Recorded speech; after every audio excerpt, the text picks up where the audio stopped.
Good Friday afternoon to you, 4 o'clock time for Sports for CLE. Thanks for joining us. Hope your weekend is off to a good start. Browns continue to work through the candidates for offensive coordinators, an important opening that Kevin Stefanski has to fill today. They interviewed Kellen Moore. That goes along with Andy Dickerson, Ken Dorsey, Jared Johnson, Brian Johnson.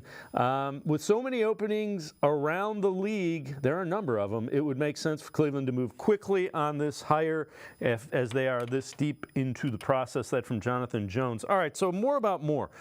Kellen Moore, 35 years old, joins the Chargers last year after 4 seasons as Dallas's offensive coordinator. And it wasn't a great season with the Chargers. For whatever reason, didn't take off. 18th in total yards, 21st in points scored. In 2019, though, the Cowboys offense, number 1 in yards, 6 in points. With Moore as its offensive coordinator, club was number 1 in both categories in 2021. Because of that success, Moore had a number of head coaching interviews, and we'll see the Carolina Panthers interviewed him, as did Jacksonville and Miami. Again, that was a couple of years ago that he was being interviewed as a head coach along this time of the year. Let's welcome in Jared Mueller from Dawgs by Nature. Jared, again, Moore is a guy with a pretty big pedigree. 35 is still reasonably young. It really is. From everything that I understand, Moore is their top candidate. He's in the building today, or maybe he's out of the building by this point in time. But Moore is an interesting guy to look at with the group that they have, right? Andy Dickerson, offensive line coach. Ken Dorsey. Buffalo was better with him than they were without him on offense, based on all metrics. Jared Johnson's an up-and-comer in Houston, but is that what you're looking for in Cleveland? Someone who could be gone in a year for a head coaching job. Brian Johnson, the Eagles thing didn't really work out. Kellen Moore really does make the most sense for the Browns, and it's important to realize some of the limitations around offensive coordinator under a defensive coach, right? So really explosive offense in Dallas. It got a little bit better when he left with Mike McCarthy, but he goes out under Brandon Staley, and it's just not that good with the Chargers. They had a lot of injuries. Offensive line wasn't very good, but Staley also really wanted to keep things a little buttoned up and really seemed to limit what Moore was able to do with the offense. So a lot of injuries, Justin Herbert, his finger, all kinds of different things. So as we know it right now, the goal would be to get Kellen Moore signed today if possible. Jonathan Jones doesn't just kind of put things out there without a little bit of knowing something could be coming or should be coming or someone's hoping it's coming. So I would expect the Browns to have somebody locked up as the offensive coordinator by Monday if they have it their way. Yeah, and Moore is a guy that Kevin Stefanski has never said, I'm not letting my offensive coordinator call plays. So Moore is a guy he might relinquish play calling duties to. And you got to believe with Deshaun Watson, that's got to intrigue a guy like Kellen Moore. Had a lot of success with Dak Prescott. Absolutely. And you're exactly right about Stefanski. And even this offensive coordinator search, who is calling plays is really not even a part of the conversation. They want to find the best person they can for this team. And so if that person is really talented at calling plays and scripting plays and putting things together, which is really important, right? Fans can focus really on this play and this play, but the best offensive coordinators have a play in the second quarter and a play in the fourth quarter or the third quarter that look similar, but are done to set kind of each other up and to make things work. And so the ability to string together plays and make the plays make sense, but also to set up the defense to go one way so they can go another, that is a talent and that is a skill. If the offensive coordinator has that, they'll get the job and they'll get the role of calling plays.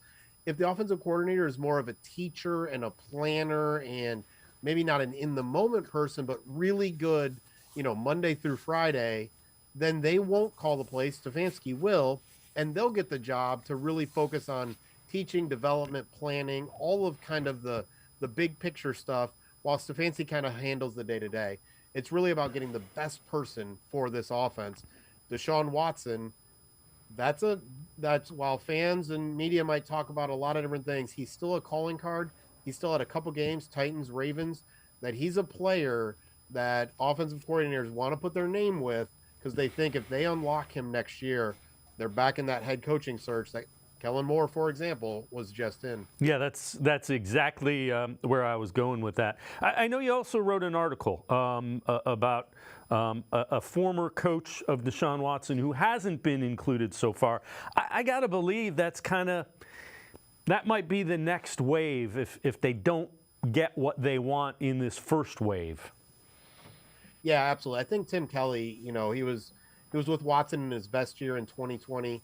I think he makes sense. He was kind of one of those young and up and coming coaches, 2019, 2020. He's someone that the Browns, they know a little bit about him, so it's not as if he's new to them. And so if they don't find somebody in this first wave, I do think Tim Kelly would kind of be in that next wave. But they want to really get to know some guys that maybe they don't have as much information on, and kind of go from there. And so Kelly could be in position to be the offensive coordinator again in Tennessee. Brian Callahan could decide to keep him on. So that is a part of the conversation. But I think it's a good sign that the Browns aren't just saying, well, you had success with Watson, we're going to bring you in. Again, the goal is that they do what is best for the team, which does include what is best for Watson. But that doesn't necessarily mean just bringing in his old coaches. They brought in Jordan Akins as one of his old players. But they haven't just kind of bent over backwards to try to replicate what the past looked like. They want the future to look great, and that's really where they're focused.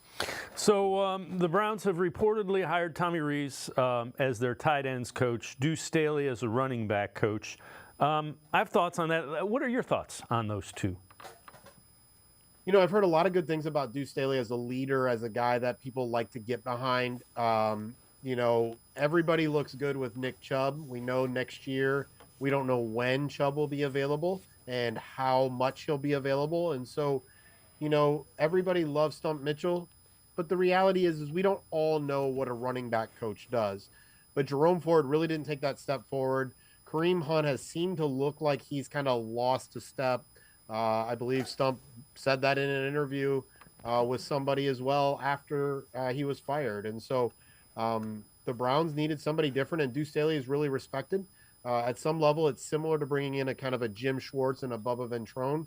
You want guys that people want to play for. And so if there's a running back in free agency that they're looking at, Deuce Staley is a recruiter, is somebody people want to play with.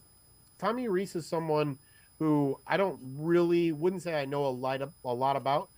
Matt Warren on the site, Matt Wilson on our site, kind of looked at what his offensive looked like at Notre Dame and Alabama. But I think it's great to see someone who is in two really high-profile positions at the college level be willing to come in as a tight ends coach, right? And so getting a young guy, 30-some years old, to come in and be a tight ends coach and really see kind of what he has and what he can bring to the NFL level, I think the willingness to be that humble and not just try to find another OC job at college, I think that bodes well for him and his learning kind of curve, because Njoku had a very good year, but the Browns have not gotten a ton out of their tight end positions besides him. Yeah, I think, again, he was an offensive coordinator and a play caller at Alabama and Notre Dame. I think Kevin Stefanski said, this is a young guy with some bright ideas. Let's get him in. He fits in as the tight ends coach because that's what we have an opening for.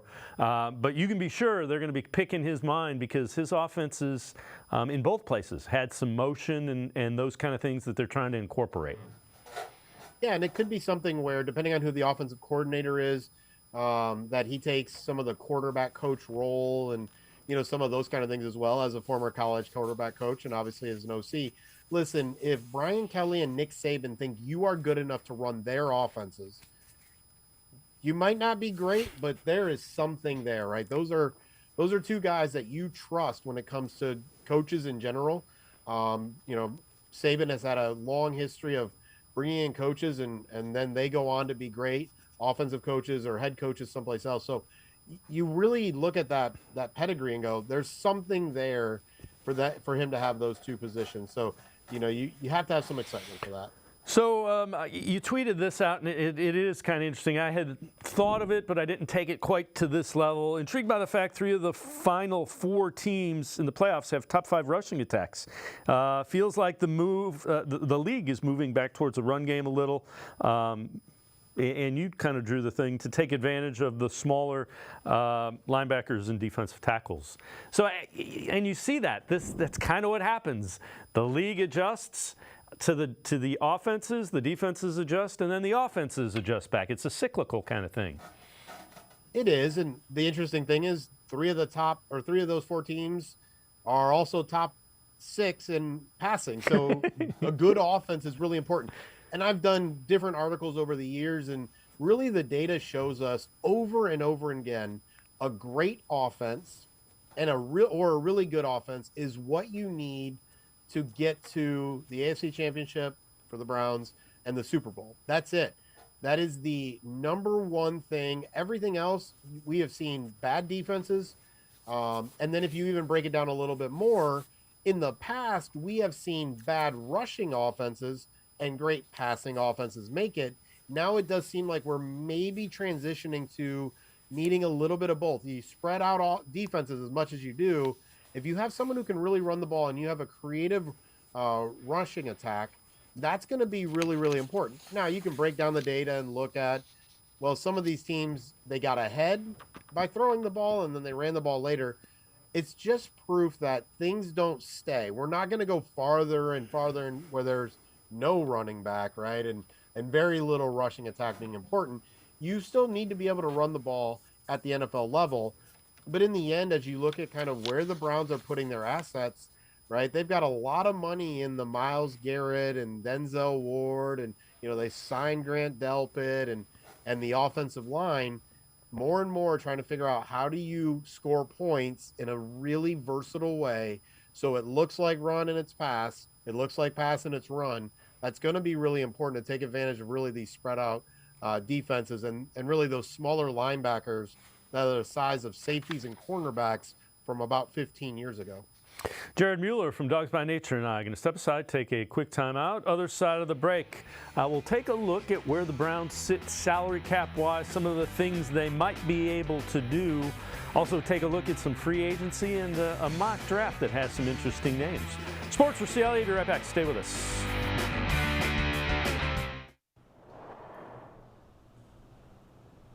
You might have expected all the games and all the excitement. And even though you couldn't see it right away, it's all right here. 5 games in 1. $22 million in prizes between $25 and $500, and a shot at $1 million grand prize.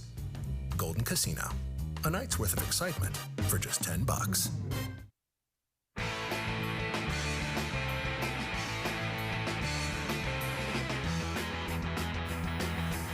We continue talking Browns with Jared Mueller from Dawgs by Nature.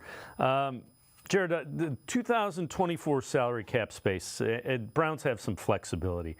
As we take a look at it, right now they're about $17.5 million over the salary cap, but they have 4 players currently set up to have cap hits over $20 million: Watson, Cooper, Ward, Myles Garrett. Additionally, they have 5 more that are set to make over 10 in Chubb, Wills, Conklin, Bitonio, and Teller, 2 of whom coming off pretty significant injuries in Chubb and Bitonio. David Njoku making just under $10 million. Andrew Berry was asked about the salary cap. He said they have flexibility. You can be sure he knows which contracts he can manipulate out, pay them up front and then kick it down and put years onto it. Yeah, I mean, the reality is one of the Browns' biggest advantages is Jimmy Haslam. The ability and willingness to pay money up front and restructure deals and all of that means the Browns can go from $17.5 million over the salary cap to about $50 million under the salary cap just by restructuring. That doesn't include cutting anybody. There's some thought that Chubb or Wills or Conklin, because of their injuries, maybe they adjust those contracts. They did it to Conklin before when he had an injury. So there could be some adjustments there. But just by restructuring, which again is just paying some money up front, so they don't have to pay it on the back end. But it just kind of flexes out the salary cap, or putting on some void years. That doesn't even included. The Browns could have $50 million in salary cap space. Andrew Berry has set up everything, assuming that the NFL salary cap is going to continue to go up. And so far, he's been right. We're looking at 10, 15, $20 million. And there are some more rights fees that'll be coming up here soon that could do that as well. So there's a lot of numbers and a lot of names on that list. But the reality is, if the Browns want to be players again in free agency, they will be players again in free agency if they see players available. And with an NFL draft coming up where not only do the Browns not have a lot of picks in the first 4 rounds, they have 2 of those, but also there are very few underclassmen that have declared for this draft. So it's a very, very small number. It used to be in the around 100 or so. Now it's in the 30s, 40s, somewhere in that range. It's possible that the Browns decide they're going to go a little heavier in free agency to kind of fill some of those voids, and he'll be able to pull that off if he wants to do that and kick a little bit of it down the road. All right, I know you wrote an article for Dawgs by Nature, and it's veterans who may not be in training camp with the Browns in 2024. And one of the guys you mentioned, and I kind of thought this, and it's going to be interesting to see, is Greg Newsome. Take us through kind of the thought process, and that's a tough one. I mean, it's not that he's not talented, it's that he's going to be kicked inside because you have 2 better outside corners. It is that he's kicked inside. It's also the reality. Greg has actually played really, really well.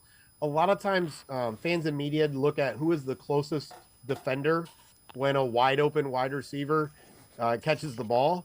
Oftentimes, Greg is the one chasing things down, even though the play is probably over. And so a lot of times Greg gets blamed for things that may not be his fault. Now, he's not a perfect cornerback. He's not a number 1. He's a really, really good number 2 cornerback. But now we're talking about asset allocation, right? The Browns only have so much money. Denzel Ward, like we saw on the last slide, is already getting paid really, really well.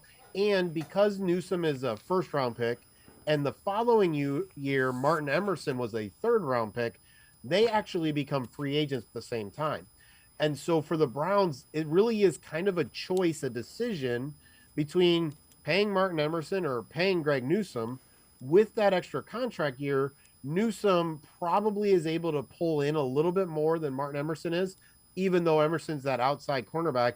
And just to be honest, the Browns are more likely to want to keep Emerson than they are Newsome. And so last year there was a report, it got retracted, that Newsome wanted to be traded.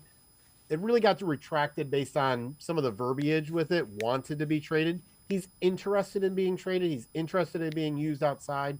And for the Browns, if they can pull in a veteran that, doesn't fit because a new coaching staff and front office is in, if they can get a 2nd, a 3rd, and a 5th, if they can get a draft pick instead, they may just be looking at how do they spend their money and their assets someplace else, because they cannot pay, most likely, they cannot pay 3 cornerbacks big money. And in the NFL, cornerbacks and offensive linemen are going to get paid.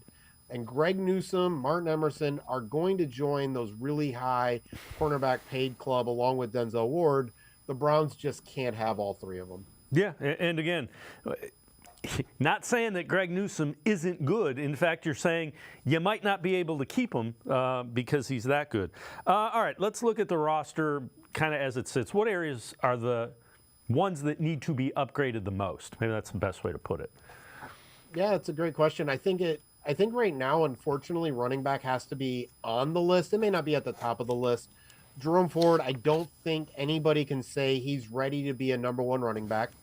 He could be a quality back. After that, Kareem Hunt probably is gone again. Lost the juice, but he really was going to get those 2 or 3 yards. He just wasn't going to get much more than that. Pierre Strong, again, he's a straight line runner. Maybe he doesn't have a lot more than that. Could be the returner, so maybe he's that 4th running back. And Chubb will be back at some point in time next year. But that some point in time could be November, right? His 2nd surgery was later in the year. So it's not something where he is likely to be back in September and maybe even early October. For me, linebacker and defensive end are 2 areas in the defense that I'm going to look at. Anthony Walker, again, injured at the end of the year. Basically, you're looking at Jeremiah Owusu-Koramoah and not really a whole lot else. Sione Takitaki's a free agent again. Anthony Walker is a free agent again. Tony Fields hasn't shown a lot. So those are concerns for me. And then at defensive end, Zadarius Smith, another free agent, getting a little bit older. Do you want to sink more money into that position? Alex Wright looks like he can be a rotational defensive end. And we didn't really see a lot from Isaiah McGuire. So Ogbonnia Okoronkwo is a pass rush specialist, but you really do need that starter. And so do they think Alex Wright can be that guy? If not, Myles Garrett was great this year because of what he had around him, and they just couldn't double and triple team him as much, and it opened things up. I do think a defensive end could be in line for that second-round pick, or where they decide to put their kind of big free agent money if it's not at the wide receiver position, which I know is something we're going to talk about here in a second. Yeah, the wide receiver position, you had Amari Cooper, and then there was too big of a step down. Let's take a look. These are the top 10 upcoming free agent wide receivers. Number one, they list T. Higgins, Pittman, Evans, big guys. Then Marquise Brown, Calvin Ridley, Mooney, Davis, Gabe Davis, Odell Beckham Jr. I don't think Odell's coming back. Tyler Boyd, Curtis Samuel.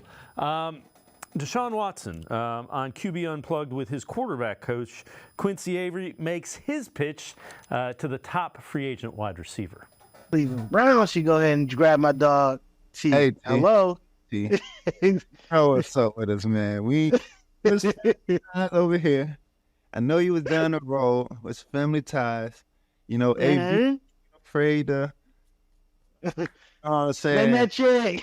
you don't get the ball. We want to pass the ball. You know what I'm saying? So, that's what we're going to do. We're going to pass it a lot. You know what I'm saying? To Chubb and Ford. He ain't got to leave the state. He ain't got to leave the state. And we're going to take good care of you. The Cleveland fans going to love you. They're going to love you to death. And we got the Clemson ties. We didn't get to play with each other, but this is our opportunity. So, man, come on over to the land, man. We get lit over here, I'm telling you. You already know what's up. I understand why he wants T. Higgins. That's the prototypical big receiver that he has had success with. I don't know if Cincinnati's going to be able to keep him. They paid Burrow. They're going to have to pay Jamar Chase. It's going to be interesting. It really will be. I think the Bengals have decided to run their organization better than they used to, and so I think you're not just going to see, Eric Steinbach came up the road, right? He came from Cincinnati. They couldn't pay him. I think you're going to see them look to kind of franchise tag and then deal him. Mike Brown did not sold naming rights to his stadium so that he could sign Joe Burrow. He's going to have to do some other things so that he can sign Jamar Chase. I just don't know where the money for T. Higgins goes. For Higgins, I'm just not sure. Obviously, the connection at Clemson where they didn't play together, but they know each other. I'm just not sure the Browns are going to have the draft picks as well as the free agent money to kind of pull that off, and whether the Bengals would take a lesser deal to do something else. So that tagging period is going to be the really interesting place to look. Wide receivers are getting paid crazy money, right? Tyreek Hill, is over $30 million. Can the Browns afford that, right? Are you okay with T. Higgins if that means potentially having to let go of Amari Cooper this year or next year, right? Is 1 year of those two combined enough to make that worth it? Or is it something where Deshaun Watson is getting paid so much that he just can't have a top paid wide receiver, a really highly paid wide receiver, a really highly paid offensive line, or a really highly paid tight end, right? You got to cut costs someplace, but it'd be really exciting to see the big guy on one side, the tactician and Cooper on the other, and David Njoku up the middle. It would be an amazing offense. And in the end, if they can make a Super Bowl run, it doesn't matter where the salary is going and what it looks like in the future. Get Cleveland a Super Bowl championship. Everything else does not matter. All right, before I let you go, you did an all-offensive mock draft as well, and a couple of interesting names. So in round two, you had the Browns taking Brendan Rice, and you do draw the name there. It's Jerry Rice's son from USC. What did you like about him? For me, a player that can get in the end zone, not just dependent on his quarterback, is really important. Caleb Williams, obviously at USC, was really good. He had a down year last year, but Rice transferred in to play with him. Rice scored touchdowns before that as well. And so for me, a 6'2" wide receiver really you're looking to try to see Cedric Tillman or who can kind of step into those number 2 and 3 roles as outside receivers. Donovan Peoples-Jones has been there was there for years before being traded to Detroit. Didn't really perform this year. Didn't really have the stats with either team. And so for me, Rice, when you kind of get into that second round, you're looking at a player who can contribute, right? I'm not looking for that high upside, hopefully could, really big, really fast, but can't catch the ball. Rice is a tactician. I think he's a better version of a Rashard Higgins and, some of those style of players where he may not have the 1,200, 1,400 yard seasons, but he's going to get you that 8, 9, 1,000 yards. He's going to get you those 7, 8 touchdowns. And right now, given what the Browns need, that's someone who I think is a good decision there in the second round. Maybe not the best one. I would rather go with defensive end, but I went all offense on purpose just to kind of see what it would look like. And then in the third, you have him coming back and taking Trey Benson, running back from Florida State, had a really good year, 14 rushing touchdowns. Also showed that he can catch the ball some. What did you like about Benson? Yeah, it's absolutely someone who can be a bell cow, but also, he's got the size, he's got kind of that thickness to really run the ball between the tackles. But the ability to catch the ball with Deshaun Watson is going to be really important in what the offense, most likely, again, we don't know the offensive coordinator yet, but is going to be really important. The ability to be versatile in the NFL today is vital. And so he's someone who I think, get him the ball in his hands, he's going to make plays. Later in that mock, we actually brought in Frank Gore Jr. as well. And so adding some legacy pieces. But at the running back position, I still think, even though Watson said we're going to throw the ball a lot, I think it's important you have someone that is a threat and can catch the ball out of the backfield. And I think Benson is that guy. Based on how running backs are going now, I think he normally would be more of a second round or even late first round pick, again, 5-10 years ago. At this point, he's probably going to be available in that third round. And I think that's just a steal of a deal for the Browns to be able to pull that off. Jared Mueller from Dawgs by Nature, as always, great stuff. Appreciate the time and the insight. Thanks very much, Jared. Absolutely, Dave. Always good to talk to you. Jared Mueller, make sure you check him out, Dawgs by Nature. Really good Brown stuff, without question. We're going to step aside, take a quick time out. Other side of the break, Lance Reisland joins us. Video breakdown, film analysis of JOK and what he was doing well. Sports4CLE, I'll be right back. Stay with us. Come back to go forward. Back to learning new things. Back to pursuing your dreams. Tri-C has flexible learning options to fit your life. And every year, more than 1,000 local companies provide Tri-C students with real-world learning. The right education can boost your lifetime earning power by hundreds of thousands of dollars. Start now with a college education you can afford. Tri-C, where futures begin.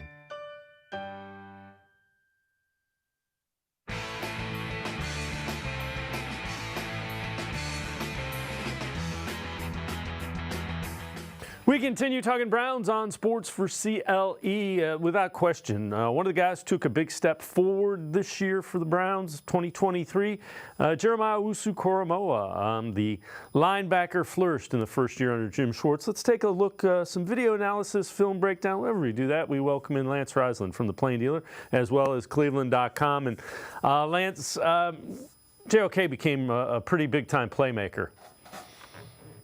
Well, yeah, obviously, he had 101 tackles, 3.5 sacks, 20 tackles for a loss. He also defended 6 passes. He had 2 interceptions. He forced fumble. But there's 2 things that I really think stood out. Obviously, Jim Schwartz was a big addition, but what Schwartz did, and there's some guys who don't fit the mold, right? So some guys they don't use the technique that everybody uses, or they're not the correct size, or whatever it may be. So I think the first thing that really separated him this year is that Schwartz let him be him. He didn't put him into this box saying you have to do things this way.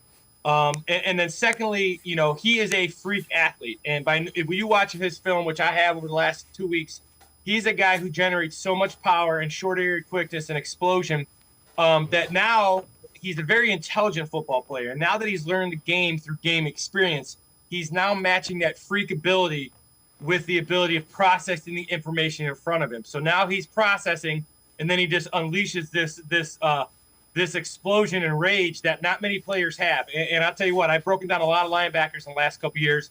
And JOK is playing at a very high level, and he does things his way, and Schwartz is okay with it. All right, let's take a look. First clip that we see, and it's kind of the thing that you said he lets JOK be JOK. Take us through this one. So you can see a crossing route here, and when it goes back to the middle here, he doesn't do the traditional drop steps that most linebackers do. So you're going to see most linebackers, when they drop into zone, they're going to open up their hip, they're going to have their head back to the quarterback. You're going to have a lot of defensive coordinators who tell you different things. But generally, there's kind of a rhyme or reason or a fundamental or a technique that most linebackers will do when they get into a drop. Not JOK. JOK takes hop steps, he reads, he sees what he wants, and then he reacts. And for Schwartz, there's no difference because he's in there, he's where he should be, but he's playing really fast. And Schwartz did this. So the fundamentals aren't whatever, I don't say they're wrong. They're not what traditional people might want, but he sees he pulls the trigger, sees it, and goes. And that's something that has really separated him this year. And then when he gets there, he always arrives at the ball angry. So this is a classic zone drop. He gets a crossing route, and he explodes up and makes a play. All right, so that one in pass coverage. Let's take a look. Take us through this next clip, what you see and what you like in this one. So this would be a process, kind of everything you get with JOK and why he's been so successful. So he is going to read this double team by the left guard, left tackle. He's going to read this deuce on the 3 technique. And when he reads this deuce, he decides that he's going to explode. Now, some linebackers will take on that guard a little bit and kind of squeeze that hole. Well, that's not JOK. JOK is read what he sees, so he diagnoses, and then again, he pulls the trigger and it explodes through that A gap. And this is unteachable stuff. And this is why he was so successful. This is what Jim Schwartz has allowed him to do, is that when he sees it, he goes. And he also, the defensive line is really improved. So this is a really good job by the defensive tackle in there. But again, JOK, unconventional at times, but, explosive. And this is what he does very, very well. So you see him there kind of reads the double team, gets through, gets the tackle for loss. Was one of the leaders in TFL in the entire NFL. This is another example of what you were talking about with just being an outstanding athlete. So my dad, who was a football coach for 45 years, he always talked about his linebackers, the ability to get skinny, whether it's in a double team or in space. And this is, to me, this made me smile, made me think of my dad. JOK does an amazing job of getting skinny and not giving a lot of body surface or a lot of body area to block. And he constantly does this, whether he's in the gaps or on the edge. But you're going to see the tight ends actually have a good 83 sets, a good edge on him. They get into his chest, but he's just so slippery and he's just instinctual. And then, of course, now you're adding this ability. He has game experience with that incredible intelligence he has. It's a scary guy, and you're seeing the kind of culmination of this. So, again, just splits this double team, gets skinny, and gets to the ball carrier. Yeah, that Garrett Wilson, and that's another tackle for loss. The other thing, Jim Schwartz brought him on blitzes. Take us through this next clip, what you see here. So I love him blitzing through A through C gap, but I'll tell you what, he is a complete menace on the outside here. So he's just going to use a long arm technique and just get into this tight end a little bit and use his speed. Again, doesn't have to overthink things. Very much Myles Garrett type, where he has a full range of skills, but his number one skill is knowing what the guys are doing and then just being a freak athlete. Guys like JOK, Myles Garrett, there's guys in the league that are freak athletes amongst freak athletes. And JOK is one of those guys. So this is just a simple long arm technique. Comes on a blitz and makes a tackle against a very good athletic quarterback. So again, multiple things, very position flexible. Guy who had success because he could do so much. So again, coming off the blitz, you see him. The other thing that he really kind of took a step, if you will, in kind of understanding how to use that athleticism. Take us through this this next clip. Well, you said it right. So when you're in college, and I use Alex Wright as an example of this because he played at a smaller school. JOK played at Notre Dame, but even JOK, when you're an elite pro at the college level, you're just better. So you get away with not always processing the information in front of you because you're going to make the play anyway. So now that he's processing the information, and for me, it wasn't a matter of knowing, it was just game experience and seeing how fast these guys are. And now he's got it. So this, to me, there's a couple plays in the Texans game, both Texans games, that were just fantastic. This is him reading outside zone to the right. And the left guard is going to try to get to him. The left guard has no chance because once he sees it, again, I use the term hair on fire. JOK is downhill, and he is causing havoc in the backfield. So again, reads what's in front of him, reads that outside zone step, and comes downhill and makes a play. Yeah, and he forced that play. Didn't get credited for the tackle for loss, but one of his teammates did. All right, take us through what you see in this next clip. So again, you're gonna get a screen from the Texans, and this is the playoff game, and you're gonna see him once again. He's not read stepping, he's just check stepping and seeing what's in front of him and knowing what his rules are, and he sees that back. And again, there are very few linebackers in the NFL. Once they read and put their foot to the ground and go, but when 6 decides it makes a play, he's gonna go, and he gets there quick, explosive, and very, very violently. And you saw this throughout the year. And in that playoff game, you saw what he potentially can be. He was an absolute destroyer in that playoff game. One of the few highlights the Browns had, but he was one of them. And this is one of the reasons why, his ability to explode with the football. Yeah, he literally was sideline to sideline, and you saw some of the special things that he did in that game as well. Take us through this next clip, and I kind of spoiled it there. He's all over the place.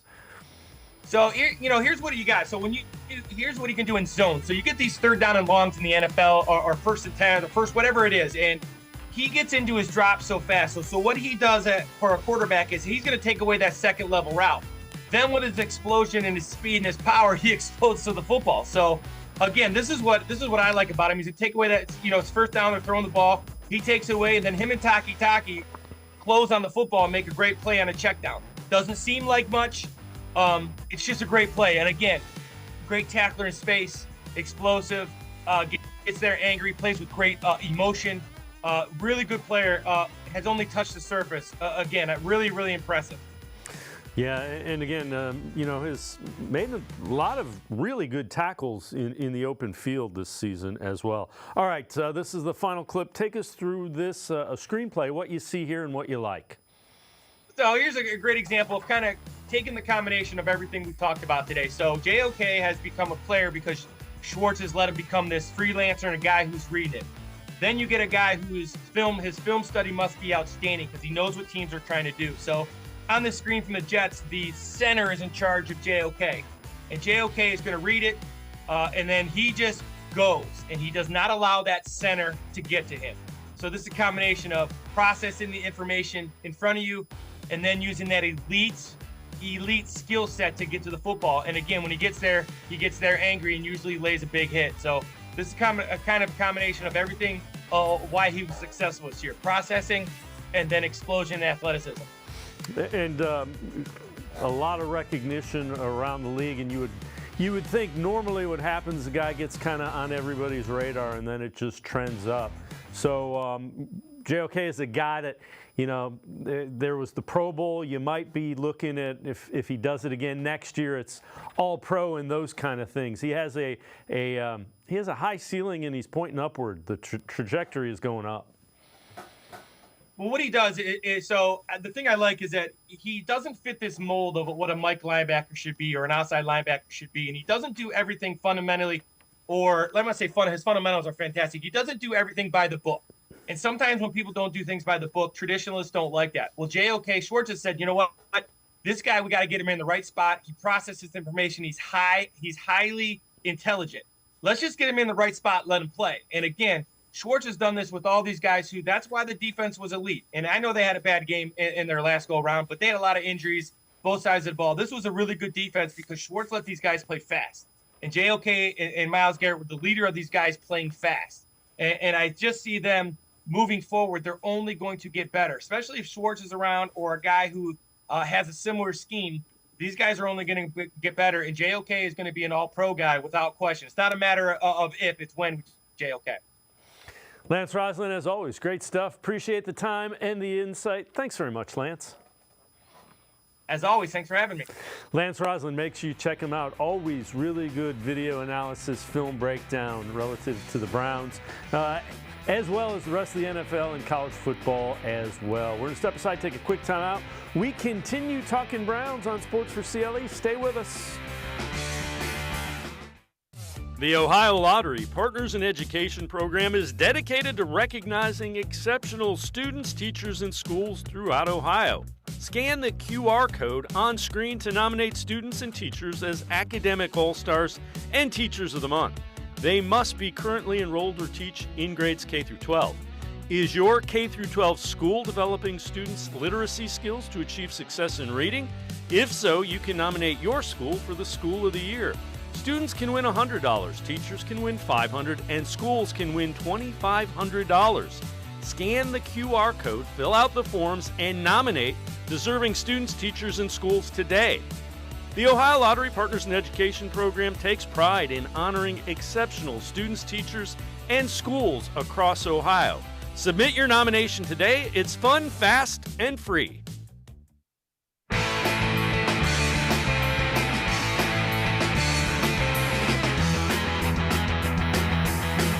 We continue talking Browns here on Sports for CLE. Let's welcome in Brad Ward from the Orange and Brown Report, All Eyes on Cleveland podcast. Brad, Chiefs getting ready to play the Ravens for the AFC Championship game coming up Sunday. How far are the Browns away from being an AFC Championship contender? It's a great question. I don't think that far, Dave. To be honest, talent-wise, I think they're right there. They took a huge step forward this year, culture-wise, right? Like we saw them change who they were identity-wise, 1 through 53, next man up. We saw Kevin Stefanski, I think, take a step forward as a head coach. So I think they're right there. Really, what they need is to be able to have a quarterback in place that is there for an entire season, or a guy there that can lead them into the playoffs that is their guy, right? Like they can focus everything around on the offensive side of the ball and move forward with what they were able to do this year with Flacco was amazing and fun, and it gave them a nice ceiling. But ultimately, you need to be able to, just like any other team that's in this position, have your A guy there performing at the top of his game late in the season. All right, I know you wrote an article, Things You Think You Know About the Browns. We'll go through this. And number one, why the offensive coaching shakeup is a good sign. Number two, Browns defense must expand upon its success. JOK's standout season should earn him an extension. Brad, let's start with this. Why do you think the Browns made the coaching changes? So I think 4 years with these guys in place, it would have been really easy, Dave, to say, let's just get healthy and run it back, right? We've got a ton of talent and let's do that. But I think they realized that there were shortcomings on the offensive side of the ball in the run game, as we saw in the second half. Their lack of use of motion. They want to get innovative, right? Like the game is constantly evolving. They need to adapt with the rest of the league. And let's face it, they are getting younger on their coaching staff. So, and the game innovates from the high school level to college level up. And so when you're bringing these younger guys in, you're bringing in new ideas, fresh eyes on a situation where job A this offseason is to get Deshaun Watson comfortable and find him success. So by bringing in new guys with fresh ideas, you're trying to marry what you already did successfully with some new stuff as well. And I think that not just being okay with running it back with a healthy group is a great sign, right? Like you have to evolve or you're going to be left behind. Yeah, you also mentioned the defense has to kind of build on its success. You would expect year two in a system, you would expect I expect development. Yeah, I expect them to take a step forward as well. Here's what I meant by kind of expand, right? Like they know who they are now. They have this identity. They have this aggressive nature, this play fast, so the stuff that Lance was just pointing out, right, in the film breakdown. But like what teams did that beat them was use their aggression or their aggressive play against them, and they stretched the field horizontally with mesh stuff and little rubs, and it caused them issues, right? Like we saw in the Texans game, and more so like the Indianapolis game. guys that were at the forefront of play calling identified what would work against them. So what they have to be able to do this offseason is have a second option, right? Like, so they weren't very good when they were forced to go to like cover 2 zone, right? Like that's where they would get beat. That's where they were uncomfortable. They'd rather be in man. They'd rather be in single high, middle of field close stuff.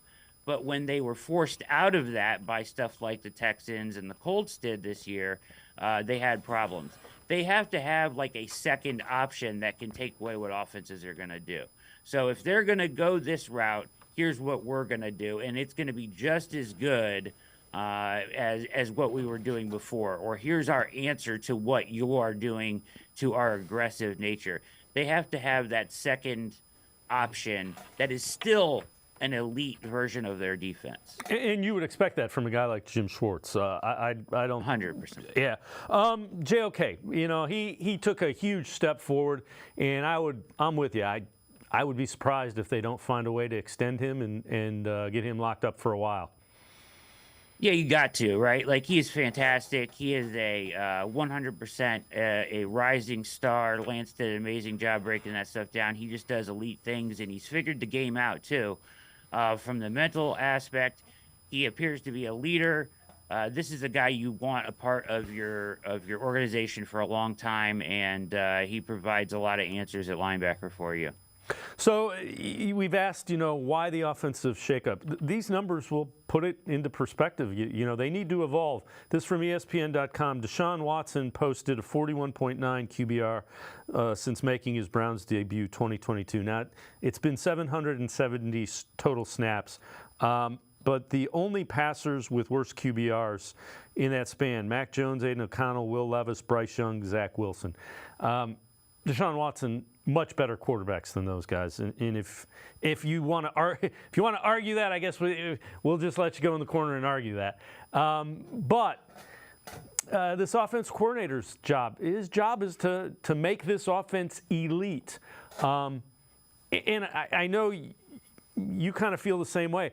Whether they call the plays or not doesn't matter. This offense has to be different and has to be better.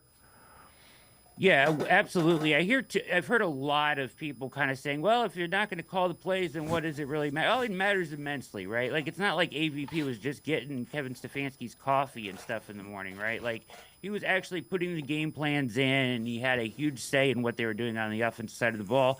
The play calling itself, Dave, is a collaborative effort from Bill Callahan to everybody on that offensive side of the ball through Stefanski. So the people behind him have just as much a say in this as well, especially the OC. So who you bring in here will have a huge impact on what they do as an offense. So this is a critical hire. I love the Deuce Staley hire. I love the Tommy Rees hire. Tommy Rees is overqualified for that position as tight ends coach. Definitely. Deuce Staley is definitely a guy that people are going to like and can work with, whether it's Bill Callahan or whoever it is that's heading up the run game, to be innovative there and find success there. So I like what they're doing. They're getting younger there.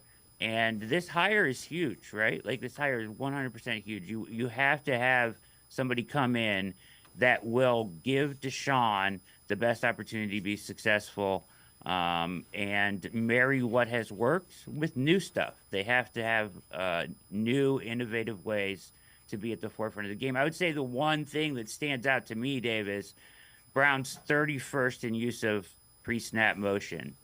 Like, the best offenses in the NFL use motion to take defenses out of what they did it to the Browns. Teams have done it to the Browns all year, right? Like, they have to be able to use motion more effectively. Yeah, and all the top 6 offenses had, I think, the 6 highest uses. Yeah. The only one behind the Browns was the Eagles, and everybody was talking about what a disaster the Eagles' offense was.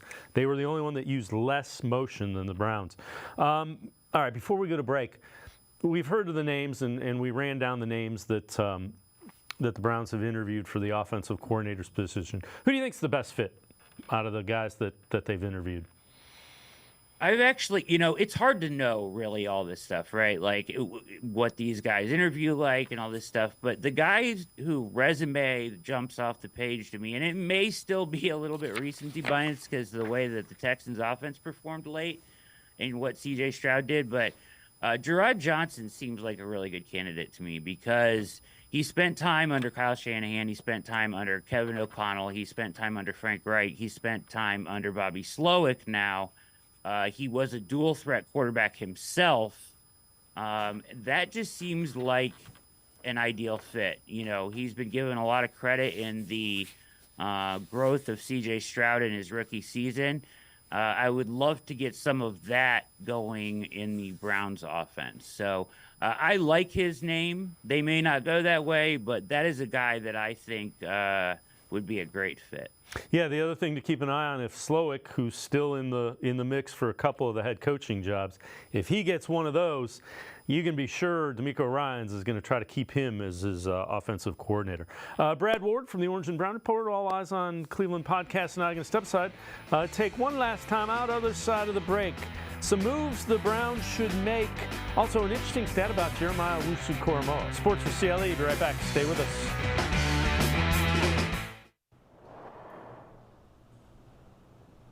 You might have expected all the games and all the excitement. And even though you couldn't see it right away, it's all right here. 5 games in one. $22 million in prizes between $25 and $500 and a shot at $1 million grand prize. Golden Casino. A night's worth of excitement for just $10.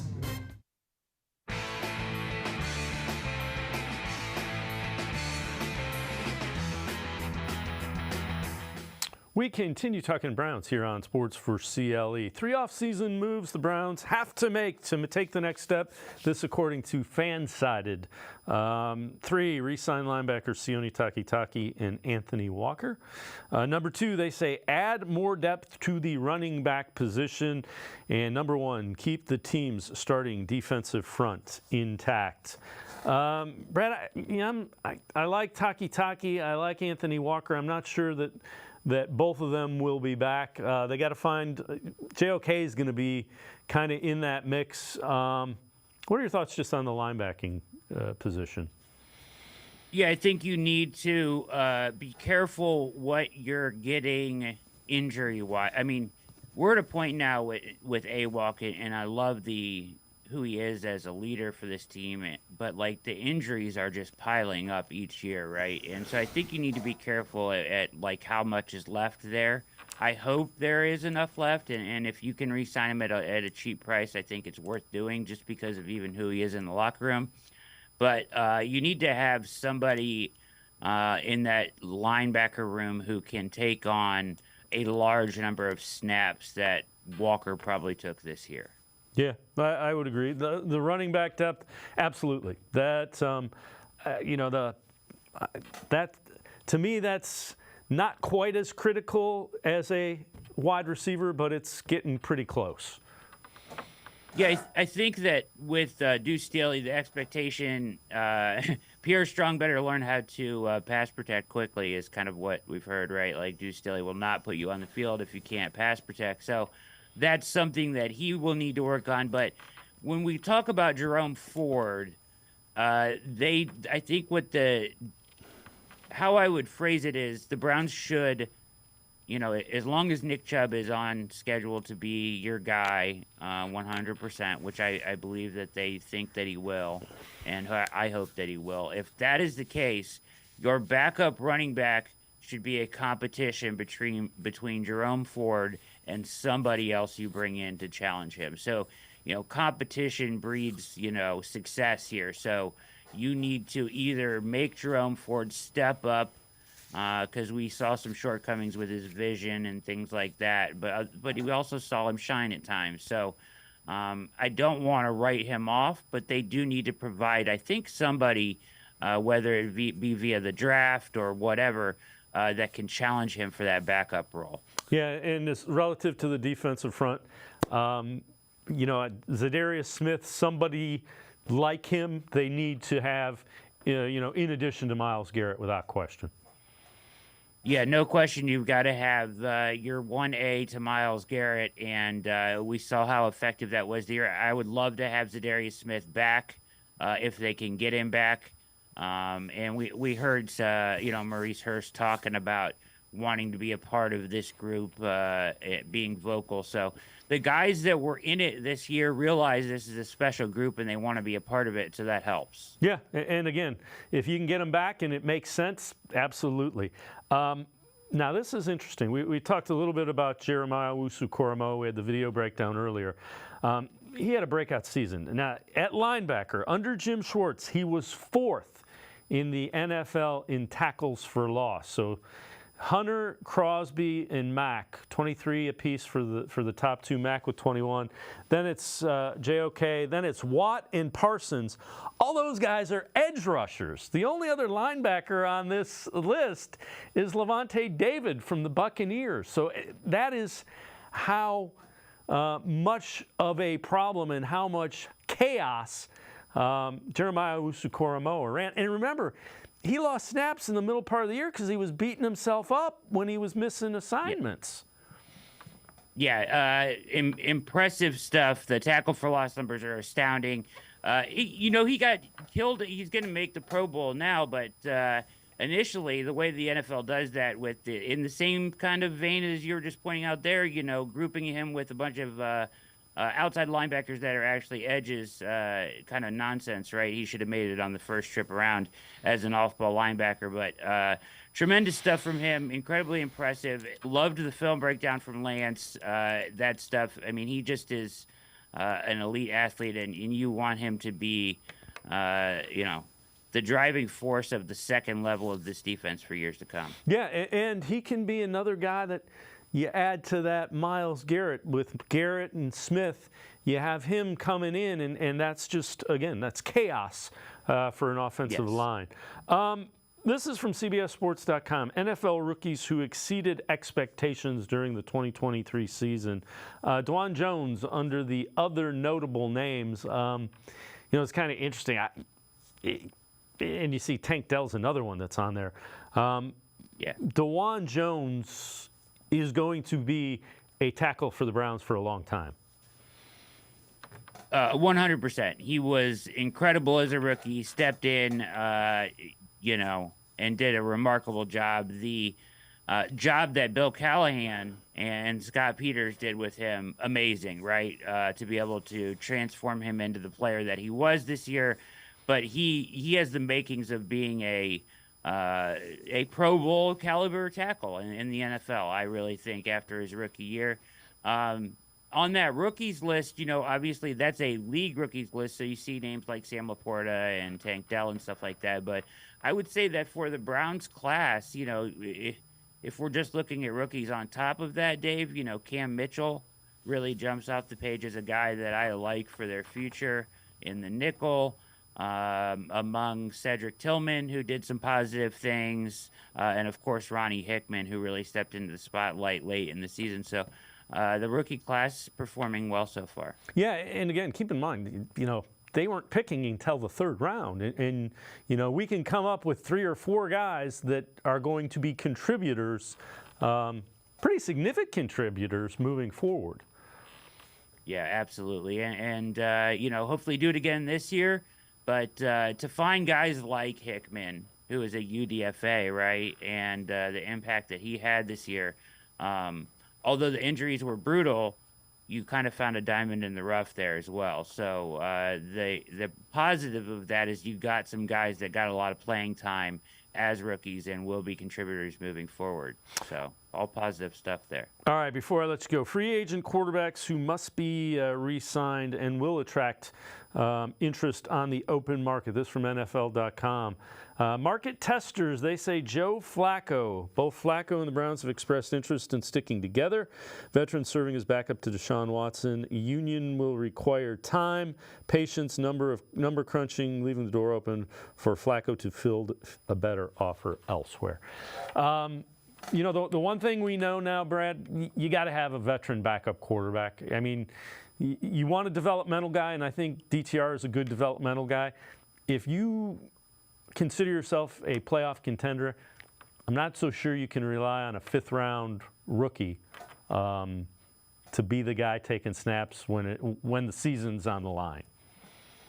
Agreed. And I think we saw, kind of bucking the trend a little bit what the Browns did this year with, 4 or 5, if you count Driscoll, quarterbacks that started for them and still making the playoffs, is that your season isn't necessarily lost if your starting quarterback goes down. When there's that famous quote, and I won't say it because it's profane, but from the Colts coach about, we don't practice whatever if Peyton Manning goes down, right? So, but the Browns found a way to get in the playoffs using 4 different guys. And so I think that, with the style of football that Deshaun plays, I think you do need to have a veteran there, somebody better than DTR right now. Because once again, you can't afford for him to get injured somehow and waste another year of prime Myles Garrett, Denzel Ward, et cetera, et cetera, et cetera. Brad Ward, as always, great stuff. Appreciate the time and the insight. Thanks very much, Brad. You're the best, Dave. Thank you for having me, sir. Brad Ward, make sure you check him out, Orange and Brown Report and the All Eyes on Cleveland podcast. It's going to do it for this edition of Sports for CLE. We will see you back here Monday at 4 o'clock. Have a great weekend, everybody. See you Monday at 4 on Sports for CLE.